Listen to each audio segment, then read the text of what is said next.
Apareceu aí? Então, boa noite a todos e todas aqui presentes. Iniciamos aqui mais uma live, uma entrevista do programa Rios de Santo André, que já aconteceu por 2 semanas, né, com a primeira entrevista com a professora Marta Marcondes, da USCS, segunda entrevista com o Roberto Tonobon, do Fórum Popular da Natureza e Setorial Socialista, aqui de Santo André. E agora vamos para a terceira entrevista com o Carlos Henrique, arquiteto urbanista, gestor ambiental, assessor parlamentar da deputada estadual Marina Elou, e tem atuado aí fortemente na frente parlamentar ambientalista da Assembleia Legislativa de São Paulo. Agradecer a presença aí do Ângelo, do César Pegoraro, que é o Cezinha, da SOS Mata Atlântica, a Gisele, o Washington Carlos, Isabel Rodrigues, que foi a pessoa que cedeu esse notebook, né, muito gentilmente aí para a realização da live, né, eternamente grato.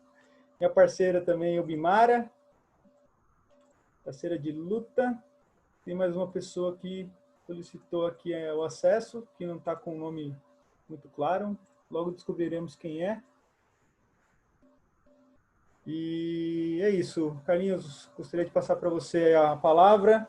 Hoje o nosso tema vai falar do saneamento como redução, saneamento para redução da desigualdade social e para melhoria da qualidade ambiental. E o Carlos vai poder contar um pouquinho para a gente, primeiro se apresentar e depois falar um pouquinho da relação do saneamento com a redução da desigualdade. Por favor, Carlinhos, a palavra está contigo. Olá, pessoal, boa noite. Bom rever aí um monte de companheiros, né, dessa trajetória. O Washington, né, que a gente trabalhou juntos aí em vários momentos. O Cezinha, né, pela trajetória aí, pela importância do trabalho deles, né, com a natureza, né, mas com os rios. Né? O Sandro também, né, já de longa data, desde processos de formação conjuntos, né? Assim como a Gisele, né? Trabalhamos juntos lá na Metodista, e mais recentemente agora também que está com a gente, o Ângelo, né? Que é do Observatório de Governança das Águas, em que a gente também está se aproximando, já que a gente luta, né? Faz a mesma luta e trilha o mesmo caminho. Então, melhor que a gente faça isso juntos, né? Bom, como o Sandro falou, então, nessa rápida apresentação, eu sou arquiteto de formação, né? Mas a minha formação é de planejamento, né? De urbanismo, e desde o início da minha vida profissional, eu sempre trabalhei ali no setor público, né? Foi quando eu conheci, né, vários de vocês nessa trajetória, né?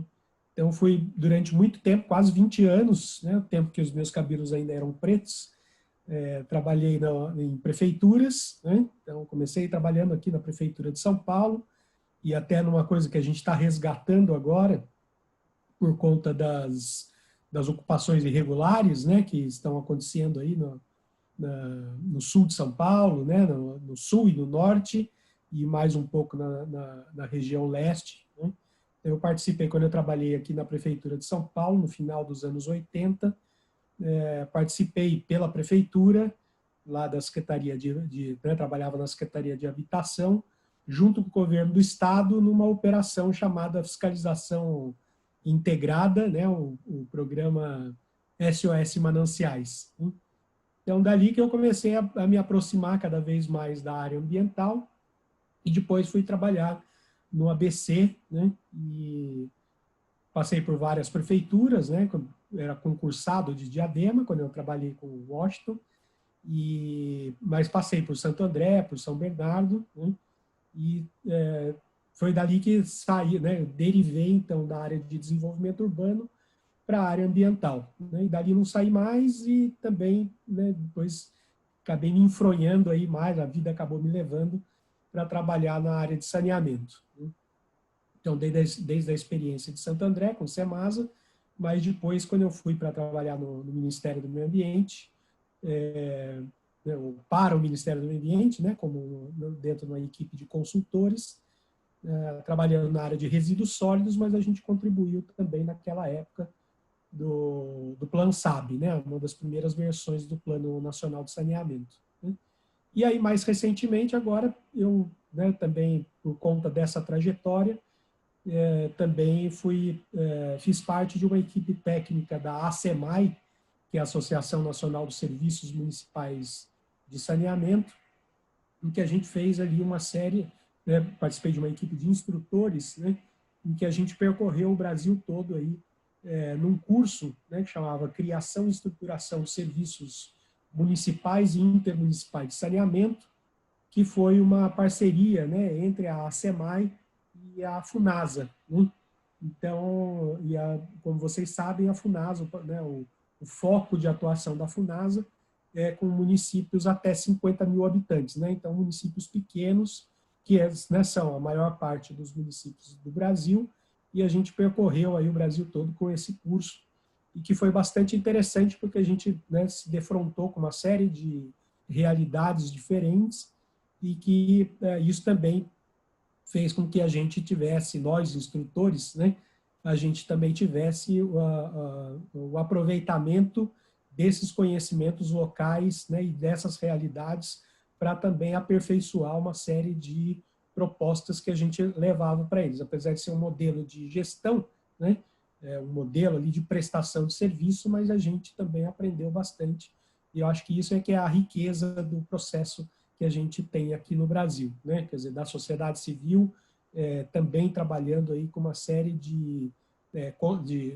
trabalhando, né, para a construção de uma série de soluções alternativas contra o modelão que a gente tem, né, de saneamento, que já está aí várias décadas, né, e que a gente já viu que os indicadores mostram que isso não deu certo. Né? Então, um pouco dessa trajetória, mas já, né, trazendo para vocês alguns elementos que estão aí, né, presentes nessa provocação, né, que o Sandro fez e o pessoal do Rios de Santo André para tratar dessa temática aí de saneamento como um instrumento, uma ferramenta, um mecanismo para a redução de desigualdades, né, e também em relação a uma série de dificuldades que a gente tem, né, para que a população mais carente tenha acesso a esses serviços, né, que são fundamentais, então, tanto para a saúde e o bem-estar das pessoas, como também para a qualidade ambiental. Né? Quer dizer, saneamento é fundamental num país como o Brasil. Né? E por que a gente está falando disso? Né? Que o saneamento ele pode ser, de fato, uma ferramenta ou um caminho para a redução das desigualdades. Primeiro, né, olhando para o que é o saneamento, né, de fato, quando a gente está falando aí de saneamento básico, né, e muita gente acha que esse termo, né, o básico, é mínimo, e não é mínimo, é essencial, né, no sentido do essencial, e o saneamento ele é essencial justamente para garantir a saúde das pessoas e o bem-estar. Né? E isso é direito constitucional e é isso que a gente tem que buscar atender. Né? Que todos os serviços, todas as ações, todas as políticas de saneamento garantam esse direito. Né? E o outro aspecto é que saneamento, né, ele tem que ter os serviços de saneamento, né, eles têm que ser prestados de maneira adequada, com regularidade, né, quer dizer, não dá para você ficar, né, como a gente tem aqui em São Paulo, por exemplo, né, interrupção no fornecimento de água à noite, né, quer dizer, eu moro num bairro que é de classe média, né, aqui na Zona Sul, em Santo Amaro, e a gente tem todas as noites interrupção no fornecimento de água. Né? Então, da meia-noite às 5, né, acaba a água, o fornecimento. Você imagina, então, nas comunidades. Né? Então, isso é uma situação muito ruim. Então, o serviço de saneamento ele tem que ser prestado, né, com regularidade e com qualidade. É isso que está na legislação, né? Isso é que está no marco regulatório lá na Lei 11.445. E o serviço de saneamento prestado com regularidade, com qualidade e a preços acessíveis, né, é isso que faz com que as pessoas tenham acesso a esses serviços e, obviamente, tenham garantido ali a sua qualidade de vida, o seu bem-estar e a saúde, né? Quer dizer, o acesso à água potável, o acesso à água para a higiene pessoal e do ambiente, né? O tratamento dos esgotos, né? Você não ficar convivendo com os esgotos não tratados correndo ali na porta da sua casa, como acontece, né, em boa parte das comunidades, das favelas, nos cortiços, etc. Né? E, então, isso é em relação a nós, né? Quer dizer, a pessoa, né? Na escala humana. E o outro aspecto que é o ambiental. Né? Então, quer dizer, os índices que a gente tem de não tratamento de esgoto, por exemplo, eles são ridículos. Né? Quer dizer, eles são o exemplo claro da ineficiência e do problema de gestão que a gente tem aqui. Né? Então, não dá para a gente, é inaceitável, né, uma situação como a gente tem no estado mais rico do país, né, em que você tem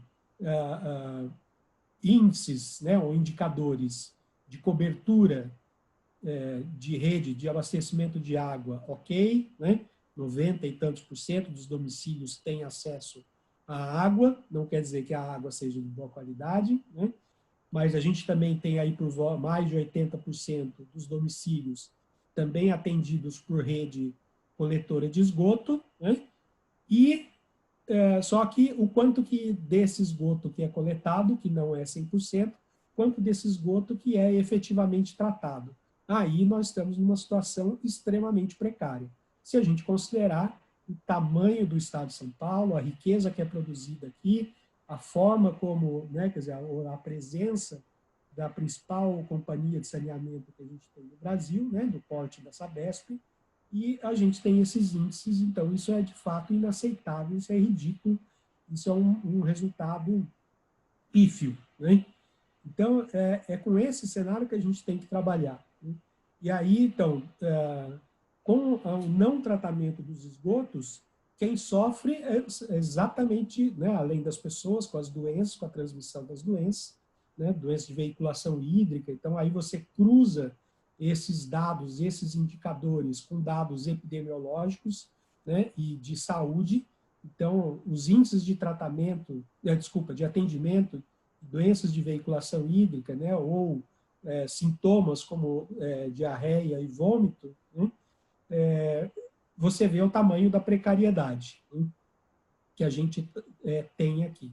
E isso quer dizer o quê? Né? A falta de tratamento dos esgotos acaba contaminando o ambiente, que é onde estão as pessoas, e aí essas pessoas vão se contaminar, vão ficar doentes, e dali todos aqueles reflexos que a gente tem de criança faltando na escola, de mãe e pai deixando de ir né, para o trabalho, para ir até o atendimento de saúde, você abarrotando, né, as redes de saúde por problemas mais simples, né,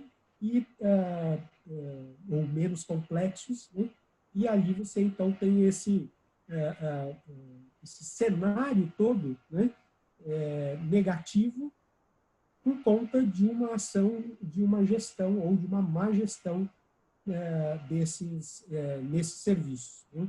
Sendo que a gente tem diretrizes muito claras, a gente tem instrumentos para que essa política se dê de maneira adequada, que os investimentos sejam aportados de maneira adequada também para você reverter esse cenário, esse quadro todo que a gente tem. Né?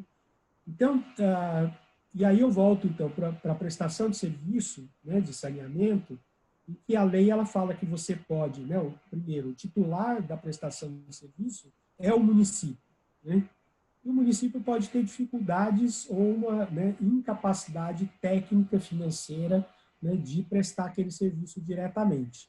Não é o caso que é o que a gente estava falando e tentando demonstrar nesse curso que eu falei da ASEMAI, né, pelo Brasil todo. A gente passava uma semana com os gestores municipais, gestores e técnicos municipais, construindo essas soluções a partir da realidade deles. Né?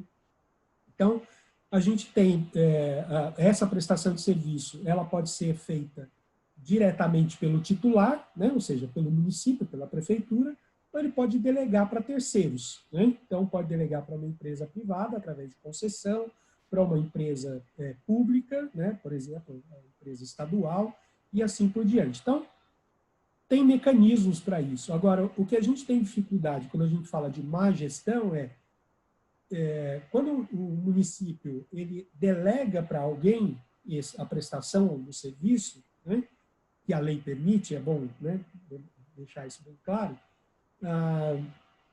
o titular, o município, ele não se prepara para delegar e para acompanhar a prestação de serviço, né? Então, esse é um outro tipo de problema que a gente tem. Então, que é o caso do município de São Paulo, o maior município, né, do país, o mais rico. Você tem a prestação de serviço, né, delegada para a empresa estadual, e você não tem uma estrutura de acompanhamento dessa prestação de serviço. E outra coisa é que uma das coisas, né, a lei 11.445 diz isso, que você pode delegar uma série de etapas, né, ou ações da prestação de serviço. Então, você pode delegar a regulação, a fiscalização, né, quer dizer, uma série de coisas, mas o que você não pode delegar para terceiros? O planejamento, né? Então, o titular é ele que tem, né, a atribuição, a competência e a responsabilidade de estabelecer o planejamento né, para o serviço de saneamento, como que ele vai acontecer no seu território, né, ao longo do tempo e de acordo com as prioridades e características daquela cidade, né, daquele município. E o município, quando ele delega, ele não se prepara, né, para isso, para supervisionar e para acompanhar essa prestação de serviço. E também em relação ao planejamento, né? Então, o que a gente vê aí pelo Brasil todo, isso não é só nos planos de saneamento, os planos de resíduos sólidos são assim, planos diretores de desenvolvimento da cidade são assim, né? Vira um papel, né, e não é seguido, enquanto para o poder público isso deveria ser regra obrigatória, né, e que todos nós, como cidadãos, deveríamos cobrar e acompanhar, né? Então, planejamento é fundamental. Você imagina, né, você pegar uma cidade, seja ela do porte de São Paulo, seja ela uma cidade pequena, de 20 mil habitantes, mas como é que você vai fazer para atender o que está na legislação, né? Que é universalizar o acesso aos serviços de saneamento. Isso é o direito de todos, né? Todos têm direito a ter um serviço ofertado, né, ofertado na porta da sua casa. Então, a rede de abastecimento de água chegando e a rede de esgoto, né, de coleta de esgoto e o tratamento do esgoto também sendo feito, assim como a coleta de resíduos, né, a drenagem urbana e assim por diante, né? Isso é o que a lei diz. E a lei, no meu entendimento, ela não está errada, né? Por quê? Porque ela está vinculada a um direito fundamental que está na Constituição, que é todos têm direito à saúde e ao bem-estar, né? E que todos têm direito ao meio ambiente ecologicamente equilibrado. Então, quer dizer, você tem dois, né, pilares, duas bases, né, para você trabalhar, e que o saneamento ele é fundamental para isso. E aí, né, chegando nesse ponto do que a gente começou aqui, que é o tema da nossa conversa, quando você fala de que o saneamento, né, ele é uma ferramenta, um caminho para você diminuir a desigualdade, sim, porque se você tiver, de fato, um saneamento adequado, de qualidade, né, e com regularidade, você vai permitir, propiciar que as pessoas não adoeçam por determinadas condições, né? E elas não adoecendo, elas vão ter uma qualidade de vida melhor e, portanto, né, um bem-estar também mais elevado. E isso faz com que ela esteja disponível, né, ou esteja com disposição, esteja em condição de acessar outros serviços, né, e outras oportunidades. Coisa que a gente não tem hoje, né? Coisa que o saneamento hoje acaba, ou a falta de saneamento, desculpa, acaba atrapalhando, né, acaba comprometendo a capacidade e as condições de vida da maior parte da população, que moram nas periferias, nas áreas periféricas, né, em ocupações que, né, se fala subnormais ou irregulares, né, loteamentos não regulares e em outras formas de ocupação, como a gente vê aí nas grandes cidades, nas favelas, nos cortiços e outras formas. Então, de início, né, quer dizer, eu acho que é isso, a gente tem que olhar para o saneamento como, de fato, uma solução para que a sociedade brasileira consiga crescer e reduzir as desigualdades, né? E aí, se a gente pensar, inclusive, em outros componentes do saneamento, como é o caso da gestão de resíduos sólidos, né, você tem ainda mais uma capacidade muito maior, por exemplo, de criar oportunidades, né, de trabalho, de renda, de novos negócios, né? Por exemplo, o caso né, você tratar os resíduos orgânicos, né, que você consiga trazer de volta aqueles resíduos para um ciclo virtuoso, né? Então, saneamento, né, no meu entendimento, de vários outros profissionais que trabalham na área, saneamento é fundamental e é uma das coisas que a gente tem que buscar, né, primeiro como cidadãos e depois como agentes, né, mais qualificados, vamos dizer assim, de atuação mais qualificada ou estratégica, né, e que a gente pode contribuir com isso para poder mudar esse cenário em curto espaço de tempo, né? Então, o saneamento não é, né, você não consegue mudar o cenário do dia para a noite, mas se a gente tivesse, de fato, um encadeamento de ações, né, de investimentos, de operação, a gente conseguiria, aí, num prazo razoavelmente curto, ir mudando o cenário que a gente tem hoje, né, e melhorando os indicadores, como eu falei, né, que são muito ruins, considerando a capacidade econômica que a gente tem, por exemplo, aqui em São Paulo. Acho que de início é isso. Não, acho que bela introdução. Acho que a gente tem aqui em Santo André, né, cerca de 37% do esgoto tratado, né? Isso é uma vergonha para uma cidade como Santo André. Na live de anteontem, né, que teve a live que estava o Cezinha, ele trouxe alguns dados aí que eu sempre também comento, que a 70% das doenças, elas têm veiculação hídrica, né? Ele trouxe um que eu não conhecia, de 68% dos leitos ocupados nos hospitais, eles são doenças relacionadas, né, a uma causa que foi veiculada pela água também, né? Então, isso é muito grave e os gestores, infelizmente, eles não olham para isso, né, o saneamento como sendo uma promoção de saúde, né, inclusive no investimento, não só na melhoria da saúde da pessoa ali, mas também como um investimento público, né? A gente viu agora, isso é uma reportagem aí que eu vi hoje, um vídeo sobre as obras, né, os repasses que são feitos do governo federal e tal, e que só 55% desse valor ele está relacionado a 4 obras aqui em Santo André, né, na região do ABC, que não foram finalizadas, que não foram concluídas, que já eram para ter sido concluídas, inclusive algumas voltadas para a urbanização, né, reurbanização de lugares precários, e isso poderia ter economizado muito em saúde, né, para Santo André nesses últimos anos. Então, a gente tem várias situações. Teve uma live na segunda-feira, a gente está nesse processo de um monte de live, né? E aí eu pude falar também dos determinantes ambientais e sociais da saúde, né? Um estudo da OPAS com a OMS, Organização Pan-Americana de Saúde, e a Organização Mundial de Saúde, falando sobre os determinantes e o saneamento entra como um determinante, né, dessa saúde, assim como moradia, várias áreas que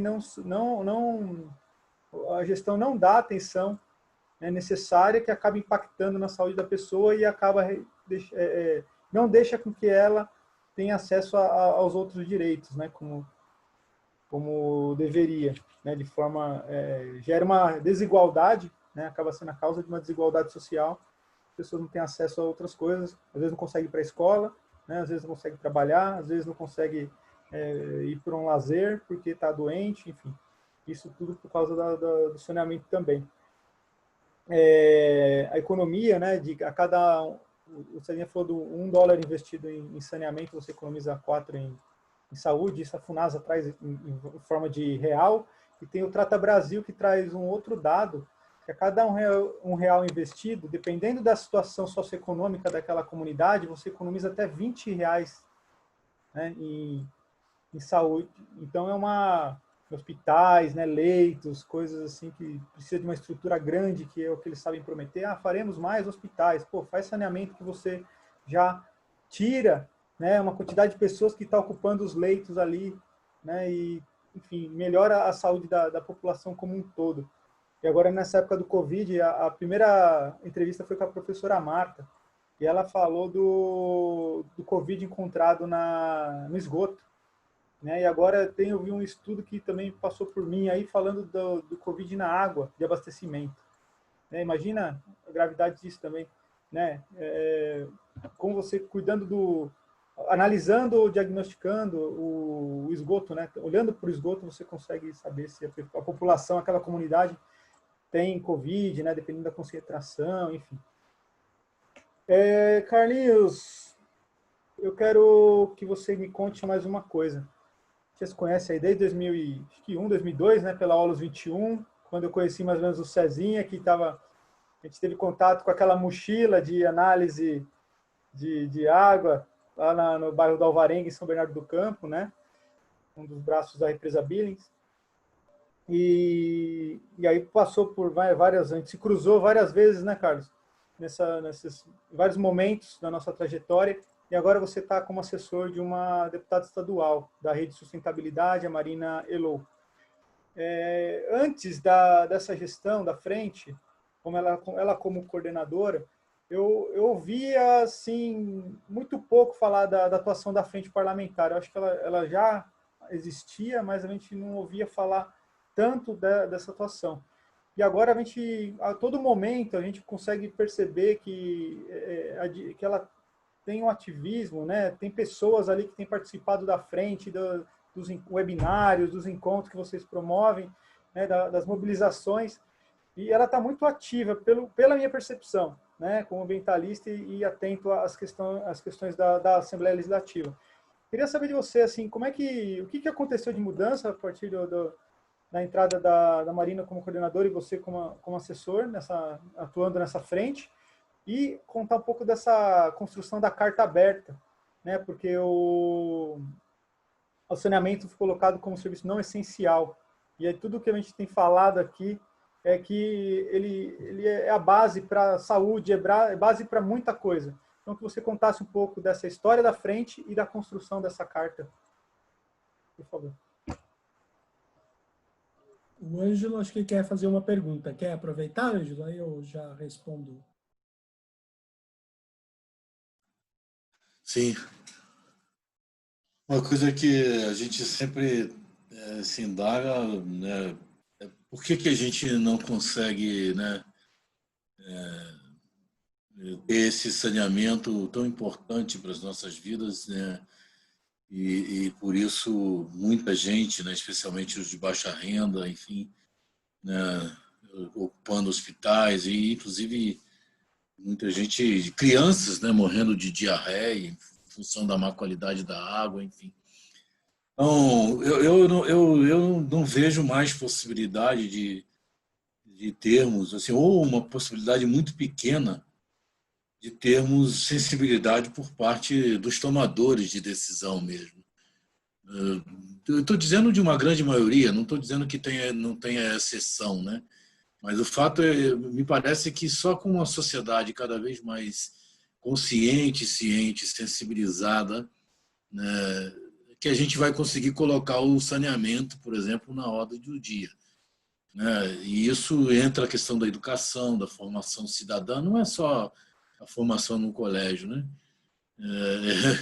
Esses dias eu estava dando, não uma entrevista, mas eu estava ajudando um colega no Rio de Janeiro.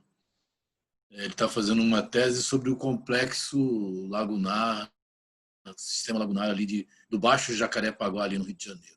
Não sei se vocês conhecem ali a área, a região. É incrível como que o gestor público não vê aquilo, por exemplo, como uma reserva hídrica. E hoje lá, para vocês terem uma ideia, só para ter uma ideia, eles usam, os milicianos usam aquela área, o complexo lagunar, para criar porco dentro do complexo, e vendem esses porcos para as churrascarias. Então, assim, o Rio de Janeiro, que tem uma necessidade enorme de segurança, de ter uma segurança hídrica, né, não olha para esse complexo como uma forma de garantir segurança hídrica.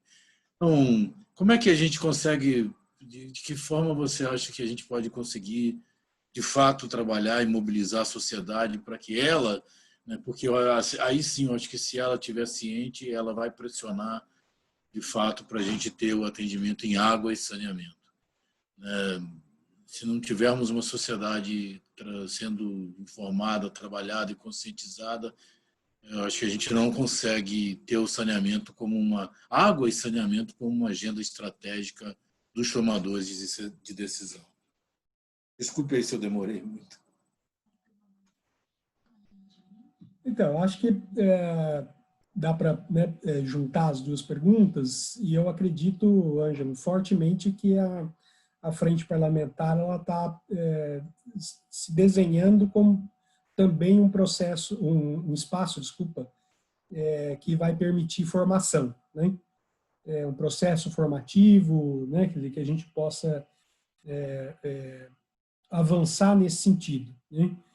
Então, assim, Sandro, primeiro que a frente parlamentar ela é uma estrutura vinculada ao funcionamento da Assembleia, né? Então, quem propõe uma frente parlamentar é um deputado que, né, então tem frente parlamentar para tudo que você possa imaginar, né? Então, para apoio aos municípios do Alto Tietê, apoio ao produtor de café da Serra da Mantiqueira, tem, né, para tudo.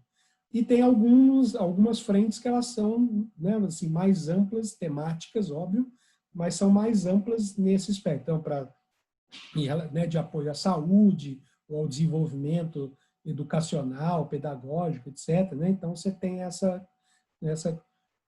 configuração. A gente vislumbrou, né, quando a Marina foi eleita, e aí ela tinha os pilares, né, de atuação, então, que é a primeira infância, né, a questão ambiental e direitos humanos. Dentro dessas três temáticas, que são pilares, né, do mandato, a gente também foi pesquisar o que tinha ali dentro da estrutura da Assembleia que a gente pudesse ter um apoio nessa gestão, né, no mandato, na atuação legislativa, na atuação parlamentar. E a Frente Parlamentar Ambientalista, né, ou né, da temática ambiental, já existe durante, né, muito tempo, e vários tiveram, né, propuseram, implantaram, só que a gente foi ver o histórico das outras legislaturas, né, quer dizer, quando a frente existiu de fato, elas foram muito vinculadas com o trabalho do deputado proponente, né, e de alguns outros ali, mas pouca efetividade nos trabalhos, né? E aí a gente, né, então desenhou, falou assim, bom, primeiro, a frente parlamentar, qual é a essência dela? É um espaço democrático, né, de participação. Então, com essa estratégia, né, com essa diretriz, o que a gente fez? Como eu falei, né, quer dizer, a minha trajetória aí foi, né, construída durante muito tempo, e eu estou muito feliz, né, de estar tendo essa oportunidade de trabalhar no Legislativo, porque está me permitindo fazer o quê? Um resgate de muitos contatos que eu fiz ao longo de toda a minha vida profissional, né, e pessoal, inclusive, mas principalmente profissional.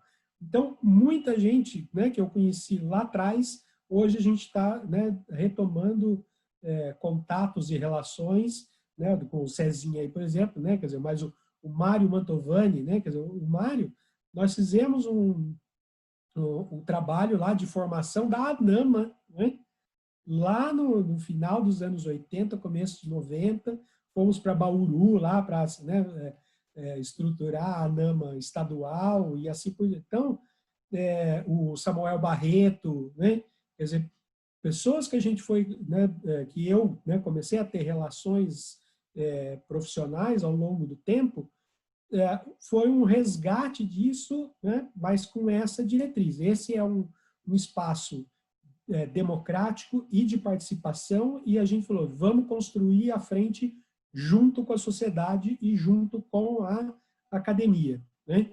O governo nós sinalizamos também, né? Por exemplo, que nessa trajetória eu cheguei a trabalhar no SOS Mananciais, eu trabalhei com o Trani, né? Conheci o Trani lá.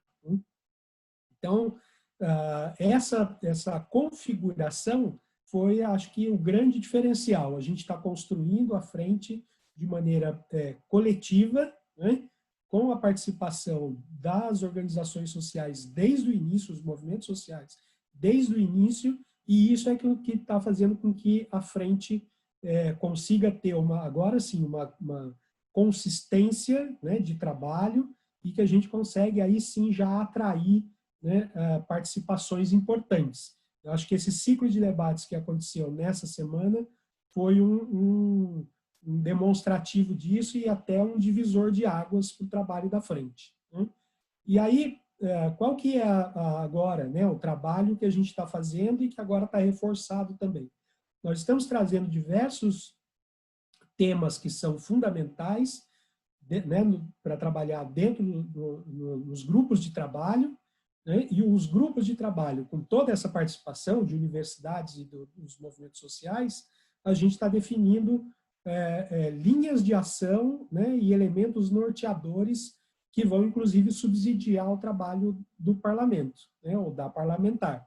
Então, que aí não é só fiscalizar o executivo, sim, né, a gente tem essa competência, essa atribuição de propor leis, né, ou de melhorar leis, mas principalmente de, junto com a sociedade civil e com as universidades, trazer tudo isso, toda essa experiência, todo essa expertise, né, de pesquisas acadêmicas e de trabalhos de campo, como é observando os rios, né, observando rios, e trazer isso para quê? Para, por exemplo, propor soluções alternativas baseadas na natureza para o saneamento, né, fazer projetos piloto, apoiar projetos piloto, a gente tem feito isso, né, com as emendas parlamentares. Então, eu acho que a frente parlamentar, hoje, ela se constitui como um grande espaço de participação, e se ele é participativo, se ele permite essa participação, essa contribuição, essa construção coletiva, a gente consegue chegar em processos e projetos e soluções mais adequadas, né, do que a gente tem hoje para atacar esses problemas que a gente tem hoje. E aí, só falando, então, que essa articulação, né, naquilo que você perguntou da carta, também foi um exemplo muito favorável neste processo de articulação. Porque, como, né, teve aquela alteração no decreto federal, que estabeleceu quais são as atividades essenciais no combate à pandemia, né? Então, tinha uma primeira versão, depois, a segunda versão do decreto, os serviços de saneamento foram retirados, né? Tudo bem que é por conta, né, até estava correto, que é por conta das competências, né, dos outros níveis de governo. Isso é atribuição dos municípios e dos estados, né? Então, ok, mas assim, estrategicamente, é uma idiotice completa você tirar esses serviços essenciais. Você poderia ter ali uma mudança na redação, dizendo que isso é atribuição e competência dos outros entes, né, da federação, porém, para o governo federal, os serviços de saneamento são essenciais para o combate à pandemia. É uma colocação estratégica, né? E que não iria ferir em absolutamente nada, desde que você dê a redação correta. E aí a gente foi para ser, teve uma mobilização rápida dentro da frente, né? A Marúcia, né, que foi aqui, gente, vocês viram isso? Aí a gente tinha visto que tinha sido alterado o decreto e retirado o serviço de saneamento, e a gente fez uma mobilização rápida, e em 2 dias nós começamos, já tivemos um texto, né, orientativo, que foi que estruturou essa carta manifesto, né, essa carta aberta, né, pelo saneamento como atividade essencial no combate à pandemia. E isso, inclusive, né, se expandiu de tal forma que a frente deixou de ser deixou de encabeçar ou ser a proponente daquele, né, que seria a assinatura. E isso foi encampado por diversas organizações, movimentos, outras frentes parlamentares e assim por diante, né? Então, para a gente, esse exemplo, né? E a carta, depois de assinada, ela foi encaminhada para as presidências, tanto da Câmara Federal como do Senado Federal, né? Para que o Poder Legislativo também pudesse se manifestar em relação a isso e também cobrar o Executivo Federal de que voltasse com essa coisa. E isso expandiu mais ainda, né? Quer dizer, a Rede de Sustentabilidade entrou no STF, né, com uma ação, e isso, então, foi, para a gente, acho que o processo ele foi muito mais rico do que o resultado em si, né? Porque a gente conseguiu se articular como frente parlamentar, como um conjunto de atores, né? E a gente conseguiu dar uma resposta rápida para a sociedade, né? No sentido de tentar resgatar uma coisa que foi feita de maneira muito errada, né? Muito equivocada. Então, acho que com esses exemplos, Sandro, né?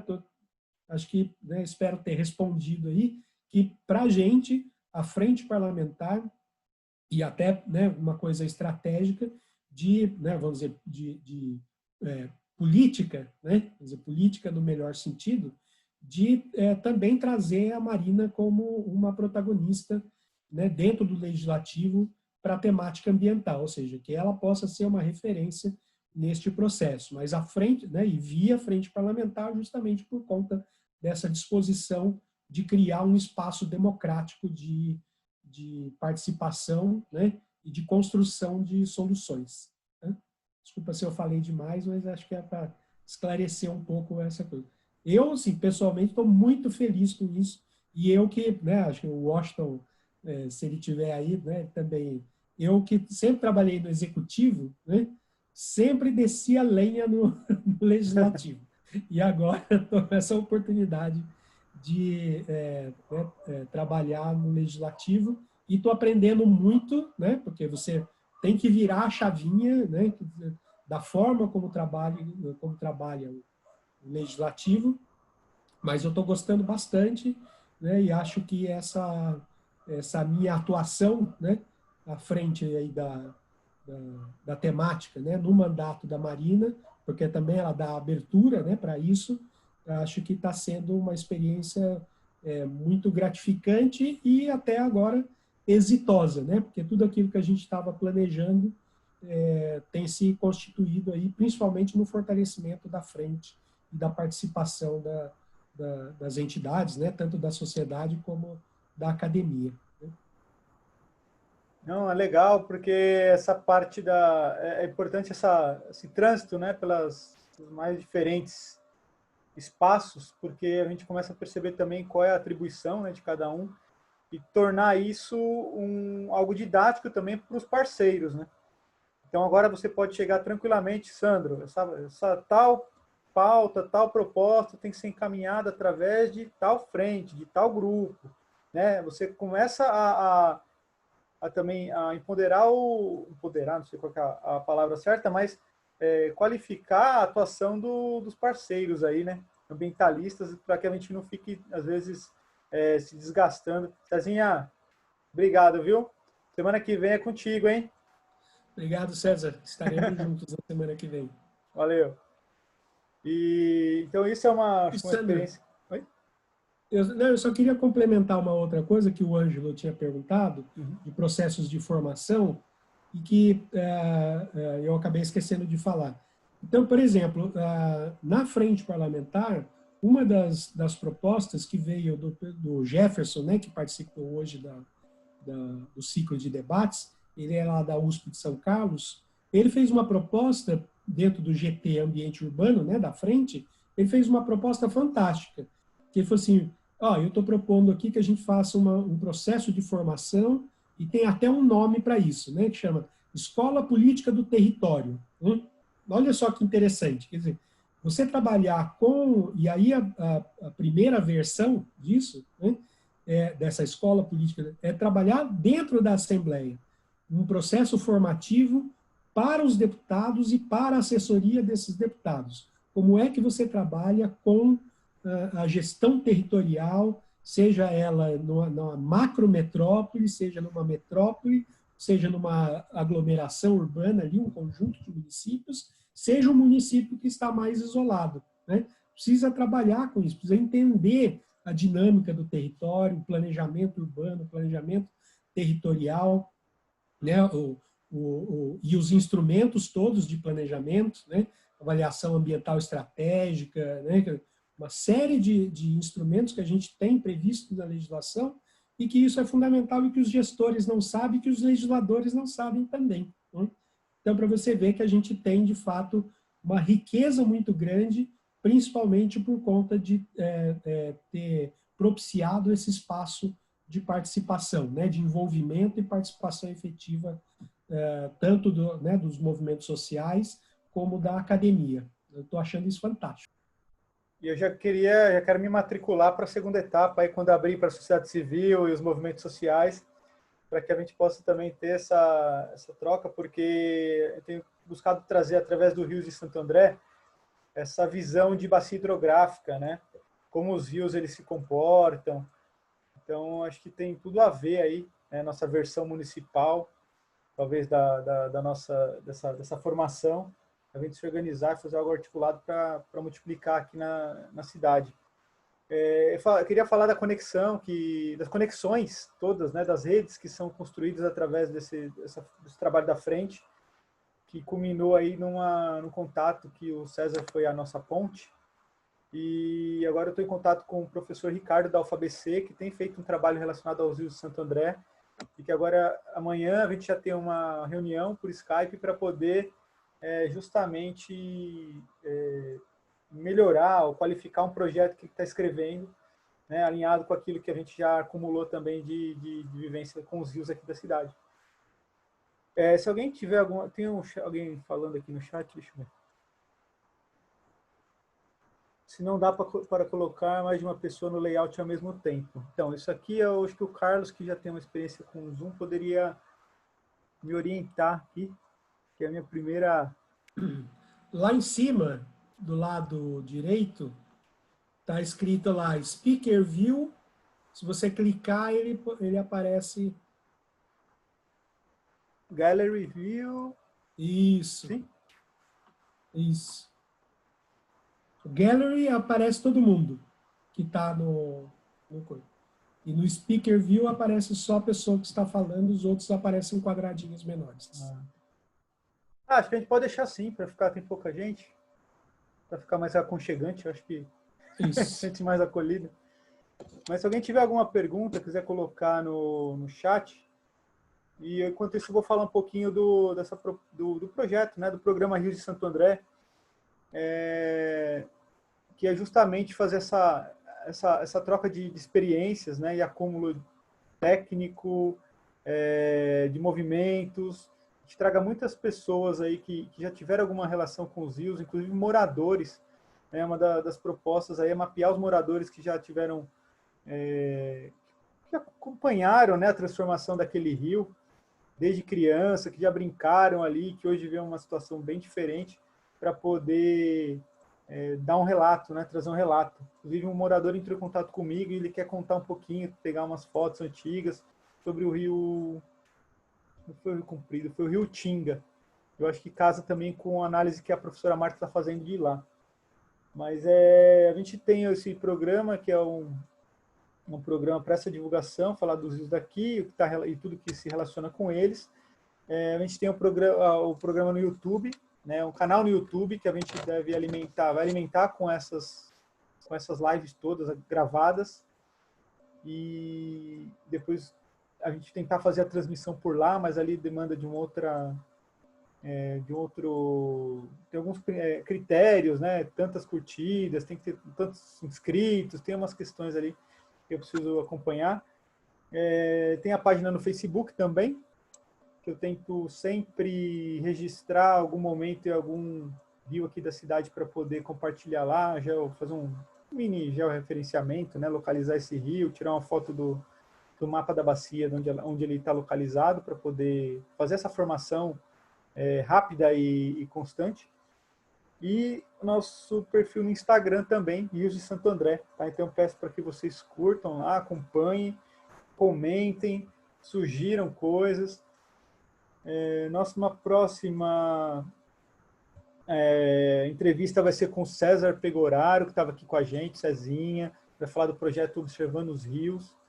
Ele vai contar um pouco dessa experiência que já dura alguns anos, né? Ele é bem antigo esse projeto, e acho que já coletou e já forneceu muita informação, aí, muitos dados, que é o que a gente precisa também para poder dialogar com o poder público, falar, não, aqui estão os resultados das pesquisas, a análise está aqui, e a gente, às vezes, acaba ficando muito subjetivo. Está sujo, mas a gente não tem os elementos, né? Não sabe onde encontrar isso, e a universidade, às vezes, pode fornecer.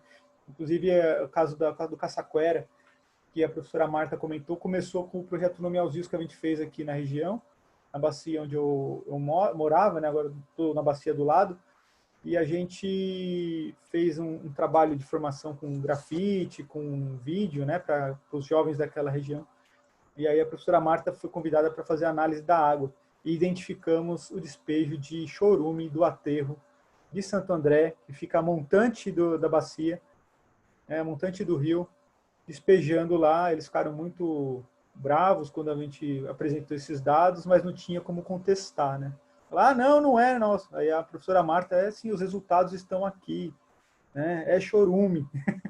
Então não tem muito como falar que não, né? Fica só na conversa, né? A gente apresenta informações. Deixa eu ver aqui as mensagens.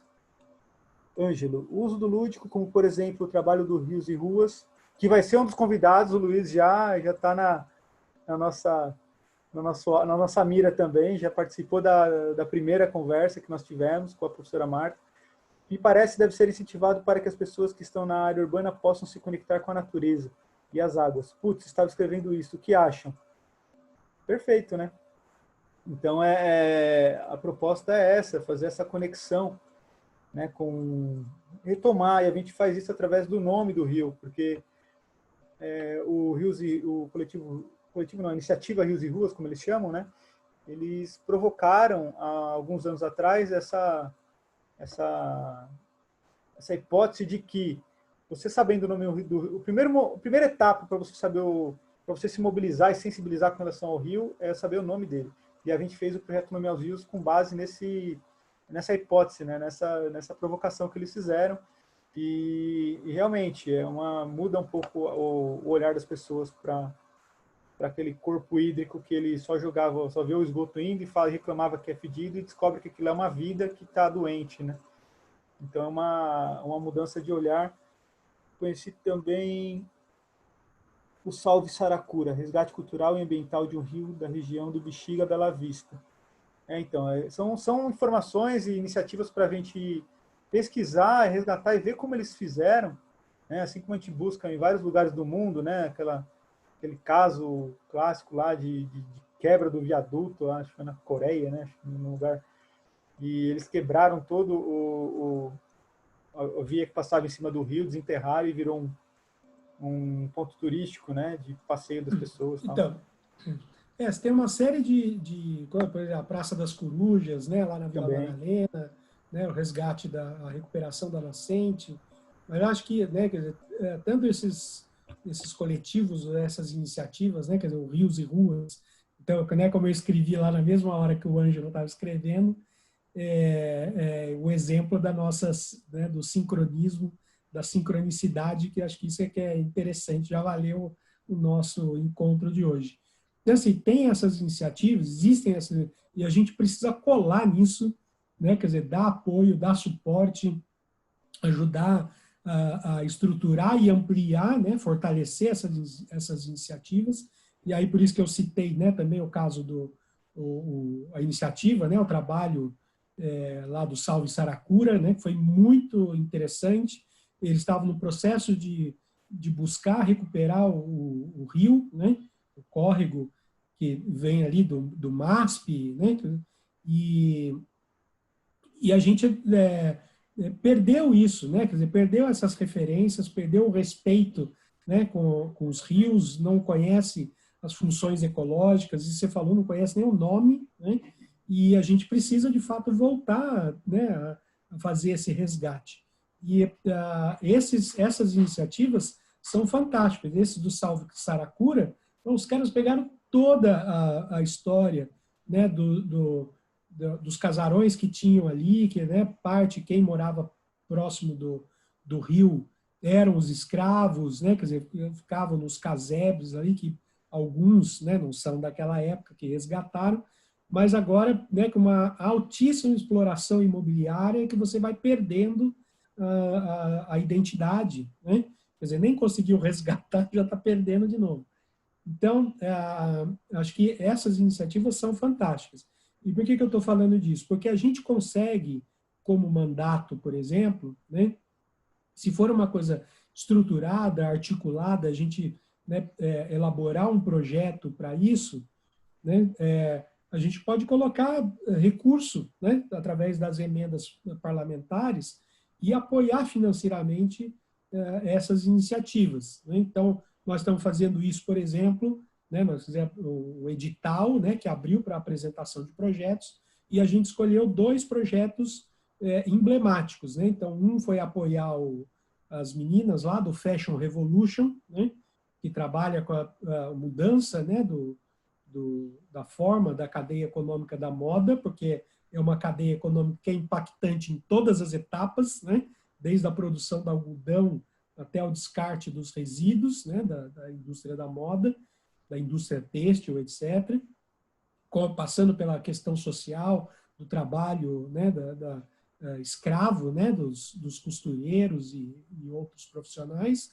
E uma outra iniciativa que é um trabalho de educação ambiental lá em Itapeva, perto do Vale do Ribeira, de uma cooperativa de catadores, né? E por que a gente apoiou eles? Porque é uma cooperativa que está evoluindo, né? Há 4 anos atrás eles estavam trabalhando no lixão da cidade, né, de Itapeva.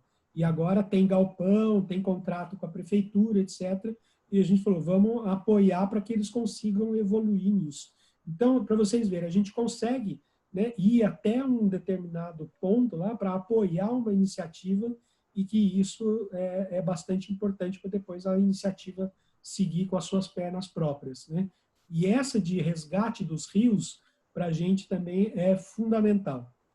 Então, de você resgatar, né, a função ecológica, os elementos culturais que existem naquelas localidades, com aquela comunidade, resgate histórico, né? A gente está falando de racismo bastante, né?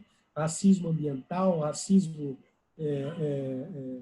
que está impregnado na sociedade, e que a gente pode ir aos poucos e mudando, né, ao fortalecer algumas iniciativas como essa. Então, gostei bastante, né, por isso, dessa sincronicidade de trabalhar com os rios e ruas, né, e também com o Salve Saracura, né, quer dizer, alguns desses, Santo André agora, né, Rio de Santo André. Então, acho que a gente pode continuar nessa toada aí, nesse caminho, e que a gente possa, inclusive, apoiar, né, financeiramente algumas dessas iniciativas. Não, é importante esse apoio, porque agora que a gente começa, às vezes, conhecer, né, essa possibilidade de emenda parlamentar, a gente trouxe aqui para o ABC, também agora já está empenhado, só que tem que aguardar o período de pandemia para poder executar, né? A emenda parlamentar da Sâmia Bonfim, a gente vai receber R$400 mil para 20 coletivos aqui do ABC, incluindo o coletivo NASA, que vai poder fazer o trabalho de mini documentários relacionados aos rios de Santo André. Então, a gente é um pouco daquele projeto que a gente escreveu, né, de expedição pelos afluentes do rio Tamanduateí, que ainda está no aguardo de uma resposta do recurso, porque houve também o período de pandemia e agora estão aguardando, né, eles prorrogaram o resultado, mas o recurso que foi enviado está em análise, né? Mas é isso, acho que os parlamentares têm entrando lá, ativista, conhecendo, sabendo da importância da pauta, eu acho que pode fortalecer realmente os movimentos sociais, os coletivos, porque isso ajuda também a qualificar o trabalho do parlamentar e legitimar a presença dele lá, né? Que é o mais importante, ele representar realmente a sociedade e as nossas pautas, né? Então, eu acho que vamos encerrando por hoje. Agradeço aí a presença de todo mundo que acompanhou aqui em algum momento, em alguma etapa da nossa conversa. Agradecer ao Carlos pelo ter aceito o convite, né? Pedir para ele parabenizar a deputada Marina Elô pelo trabalho que ela tem feito ali na coordenação da Frente Parlamentar. Eu tenho um carinho muito grande por ela, desde da outra eleição para municipal, né, que ela participou pela bancada ativista. Então, a gente tem multiplicado essa iniciativa da bancada ativista aqui em Santo André e acho que tem dado muito certo, né? A bancada ativista também foi eleita na LESP, já com outro formato também, tem feito, acho que, uma luta muito importante. Então, é isso, a gente precisa de parlamentares ativistas e que realmente tenham compromisso aí com as nossas pautas ambientais, sociais, defesa de direitos. E, Carlinhos, com você, sua fala final aí, e muito obrigado por ter aceito mais um convite aí nosso. Eu só queria agradecer, espero que, né, o pessoal que ficou com a gente aqui, acompanhou, espero que tenha valido a pena, né? E estamos juntos, né? Quer dizer, esse trabalho ele não para, a gente tem mais 2 anos e meio aí de mandato, né? E a ideia é reforçar mais, né, a participação das pessoas via frente parlamentar ou, né, diretamente lá com o mandato, né? E que a gente possa, então, ter muitos resultados positivos nesses 2 anos e meio aí e, sei lá, para frente, né, o que a vida trouxer, mas que a gente possa, né, juntos construir soluções e também pressionar aí quem pode mudar esse cenário que a gente tem hoje. Então, queria agradecer e espero que tenha valido a pena para quem ficou junto aqui, né? Agradecendo aí o Washington, a Gisele, a Ubimara e o Ângelo, né? E o Cezinha, óbvio. Cezinha que estava aí. E também agradecer ao Sandro pelo convite. Beleza, gente. Toda quinta-feira, 19 horas, Rios de Santo André. Tá? Curta nossa página, siga-nos no Instagram. Inscreva-se no nosso canal. São todos convidados aí para participar e ocupar esse espaço, que é mais um espaço virtual e com muita coisa prática que a gente tem desenvolvido no dia a dia aí nessa área de saneamento de rios, meio ambiente, tudo que a gente acredita que pode mudar e melhorar a nossa qualidade de vida. Bom, obrigado, Obimara também, que está aí, nossa futura vice-prefeita aqui de Santo André, está presente. Importante registrar. O Washington, nosso futuro vereador. É isso aí. Valeu, Ângela. Obrigado, Gisele. Prazer conhecê-los. Tchau, filho do Washington. Aí. Isso aí, Carlinhos. Obrigado, viu? E aí, agora eu vou ver como é que eu finalizo aqui para poder... Um abraço a todos. Valeu, Washington. Um abraço a todos. Abraço. Abraço para vocês todos. Até mais. É só apertar o ali o botãozinho lá do... Isso. Então, Andy. Falou, Carlinhos. Abraço. Tchau. Tchau, Washington. Tchau. Um abraço a todos.